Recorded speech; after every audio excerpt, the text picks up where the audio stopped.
Just start the episode over again. No. I'm keeping that. If I edit this, that's not going in. If I fuck that up. Well, then I'm gonna edit this one. You'll forget. You always forget. Just like prom night. We suck. Like, that's our catchphrase now. So for the record, we suck. I suck, but it's actually because I'm too good. Every time I play this game... Fuck you! It's true. I have a... Guys, listen. I have shortcomings, but it's because I'm awesome. I'm Mark, and I have a big pee-pee. But it's such a big pee-pee that I can't fit through doors, so it's a flaw. It's like that kind of thing. A gift that is also a curse? Yes. So, for the record... I just said pee-pee. Anyway, for the record... We're grown men, Mark. You can say penis. Every time I play this... Every single time I play this, I do 100%. So by the time I get here, and I'm not kidding, every single time, even when I was a kid, I would have 40 orbs. By the time I got here, I would have more than 40 orbs. I would have like 50, like the maximum amount that you could possibly get before you get head bash. Then I would walk through here, pay money bags, get head bash, walk up these stairs, kill Ripto. Then I would do these worlds. I wouldn't even play the third world. So now that we're doing like a slightly rushed playthrough, slightly rushed, you know, it only takes us like a year. We skipped a lot of orbs, so I actually never found out how many orbs you need. I thought it was 30, but it's 40. So there you go. So now I need to backtrack a little bit. So I'm going to be doing easy orbs. Backtracking. Ooh. We're going to be doing easy orbs while we talk about a topic that came from... That is very close to my heart. That came from about an hour of discussing things that we can't air. Like, we literally just sat there like, we should talk about things, and then we're just like, oh, you know. If you guys are good, I'll give you a little bit of a preview. No, you penis, won't. Penis, no, penis, no, penis, no. penis, penis, penis, penis. We're a classy show here, Corey. I don't know if anyone gave you the goddamn memo. I guess I'll get both of them, I guess. But, the Glimmer ones are ridiculous easy. I don't know why I didn't do these earlier. So. My teeth hurt. Because I drank too much Fuji-ass apple juice. Yeah. But, basically, when buddy, do you think I don't get it by now? Yeah. But, this is kind of nostalgic. This is like, this really is, like, I know that we haven't done that many series of games. We've probably only done, like, 6. This is like my favorite series, in terms of a long-term thing. Anyway, what were you gonna say, man? Fucking talk about it. So, well, we're gonna talk about what isn't art. What isn't art? What isn't art. Because, I find it to be a more interesting discussion than what is art. Because it's a topic that comes up a lot when you do the kind of things that we do, I guess. Like, we both do stuff that is orthodox art, but half the stuff we do is not, and we have to, you know, explain it to old people who are like, let's play? What, do you, like, work with toddlers? I can't stand kids. I love kids, but, Like when they reach that certain age where they're, like, really bratty and annoying. Yeah, I don't know. Speaking as someone who babysat a lot, like, I just don't give a shit. I guess. I have a pretty high tolerance for it. But, you have a high bullshit tolerance? I have high bullshit tolerance. Haven't I described that as, like, a disorder or a medical trait before? High bullshit tolerance? Because my whole family has it, I can tell you that much. Yeah. But, so, like, we can climb up JPEGs of a wall now. Yay! So now we can do the thing that we should have been able to do from the fucking start. There's actually codes in this game. I actually know a lot of them, but I'll open up an episode by walking through some of them, because some of them are cute. But, like, when you do stuff like what we do, like, you know, Let's Plays, you know, I do EmceeProphIt, which is really hard to explain because it's not even, like, other game reviews. You have to really sit down and explain it to people. And people are always like, you know, like, what do you do? How would you define it? What would you compare it to? And I'm like, hey, it's just entertainment. And then you get into that conversation of what is art. Yep. Like, do you consider yourself an artist for this? And it's like, you know, I draw, I write, I've written scripts, I write dialogue. I just draw. So, and like, those are the normal things that we do. But yeah. On top of that, like, you know, Let's Play or review or things like that. I think that art is not something that can be arbitrarily defined, but Yeah. if it's something that was created with any kind of purpose, with any kind of passion, with any kind of message, with any kind of subtext, any of those things, even if it's just to look pretty, even if it's just to look ugly on purpose, Yeah. I think that's the bare minimum of art. But in terms of what is meaningful art, I think it has to provoke thought. Yes. That's like always been my bare minimum. Like, it needs to bring up something significant. It needs to challenge you. It can't just be a shallow statement or something like that. I've always enjoyed things that make me question and think about, like, things that I've done in life. Mm-hmm. What a thing to say in deadpan monotone. What? I'm sorry. No, it's okay. It's just funny. Because I've always enjoyed things that make me think and question about the things I've done in my life. Corey, are you sassing me right now? Was that enough feeling for you? Bitch. Not okay with your sass right now. So anyway, listen for a second. Don't whip your hair back and forth right now. Girl. But, Girl. yeah, like, something like, what was it? There was a game that, like, genuinely challenged my perception that I played a little while ago. Skull Monkeys. It did, kinda. Just in a different way. But, I really liked, Persona 4 changed my awareness. It gave me a more global perspective on. I hope that we air some of the Persona 4 Let's Play before this.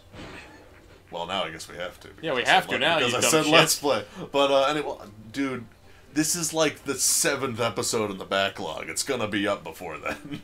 It better. But I'll do it. I'll do it 9 times. yeah, but when we did the Persona 4 playthrough, one of the reasons why that game is so incredibly, like, near and dear to me, Yeah. is I love when games, especially, because a lot of games do it, because so many of them are made in Japan, and so many of them are made in, like, Europe and stuff. They teach you about the cultural norms of an entirely different place. Yeah. Like, I love Okami for that because it teaches about the history and mythology of Japan. Ooh, I've never played Okami. Oh, mama, we are playing that on this show. I don't know if we're going to beat it, but we're playing it. I want to see your reactions, and I want it filmed, because you're going to love every second of it. I can promise you that. I think they made an HD remake of it for the PS3. Yeah. That was a game that was already pretty enough, honestly. But, Alright. yeah, but the thing is, like, I love like, the thing with Persona 4 that was so interesting, it's like, I already... I don't know if this is a spoiler. I don't think it is. He? To sum it up, Persona 4, to be as vague as possible and to avoid as many spoilers as possible, it's about gender norms, for the most part. It's also about things like homophobia and transphobia, but all that kind of stuff kind of boils down to gender norms. Yeah. And it's more specifically about the pressures relating to gender norms forced upon Japanese kids. Like, specifically in that culture. And I found it really fascinating to get, like, this incredibly harsh dose of reality regarding that kind of thing. Because it actually, like, made me... It made me realize that, like, to some extent, you kind of take things for granted. Because, like, every country has its own set of different cultural issues that it's working through, and they're more severe in some places than others. Yeah, because in America, it's just like whenever we hear about an instance of racism or homophobia or transphobia or like race violence, sex violence, things like that, like, it's such a huge deal, and it's like in a lot of other, like, it really makes you realize, like, America doesn't brag for justified reasons often, but we really are a lot ahead of a lot of people with this stuff. Like I keep on forgetting that, and I take it for granted sometimes, but it's like, damn, we're... Yeah, Like, we're good in that regard in comparison to other places, and yet we're still not good enough. And yet, Mark keeps talking, and I can't get a word in. I'm sorry. I just wanted to throw in enough qualifiers for people to not get angry at me from other countries and say that we're perfect, because we're sure as hell not. Yeah, we're not. We're definitely not. But in some of those ways, we are like a little bit ahead of some other places, and some places are a little bit ahead of us in a lot of other places too. And games like that and works of art like that really give you that perspective sometimes. Yeah, things like that just open your eyes and just show you like what's really going on, and like, you know, like maybe make you realize things about yourself that maybe you didn't even know. Exactly. It makes you think about that kind of stuff on a global scale and a personal scale. Yeah. And like stuff. Persona 4 specifically for me, there's a character that I particularly relate to who's he's actually, yeah. I don't want anyone thinking I have some sort of like gender problems or like sexuality things. I'm straight, white male, none of that stuff. Because you know, if you're not a straight white male, you have a sexuality problem. I'm saying... I just needed to be the douchebag so the commenters wouldn't be. I'm sorry. No, the only reason I felt the need to make that distinction was because... Hey, look, it's the land of glitched footage. Sorry. I had to point it out. Oh. Go ahead. The only reason I felt the need to make that distinction is because I don't want... God damn it. I don't want people thinking I, like... Oh, this is one of those moments where you're like, I have something I was going to say, and I can't get it out. Mm-hmm. I don't want... Because you make fun of me of this all the time for, like, making, like, oh, you know, you say things, and then you say, oh, I'm not gay. Well, yeah, the Seinfeld complex. Yeah. Seinfeld complex? I don't even know if it's an actual thing. It's just something that I and a couple friends use to refer to it whenever you say, like, not that there's anything wrong with that. Oh. Whenever you, like, feel the need to constantly qualify. I'm not gay, but... etc. You know, like stuff like that. I guess. Apparently, like, these guys' designs inspired Ratchet and Clank. Like, look at them real quick. Yeah, I can totally see that. Yeah, look at the color scheme. See? Yeah, you can totally see. This is the legendary place where, like, you know what's funny? We should do a playthrough of Ratchet and Clank just because now the name Ratchet is a lot funnier culturally. Ratchet? Ratchet. Ratchet ass hoe. I remember whenever my roommate would ever like complain about anything really, like or ask for advice on anything, I would literally just always say, well, like, first off, and I always say this, Bob. Gonna go ahead and put Bob there instead. I always say this, Bob.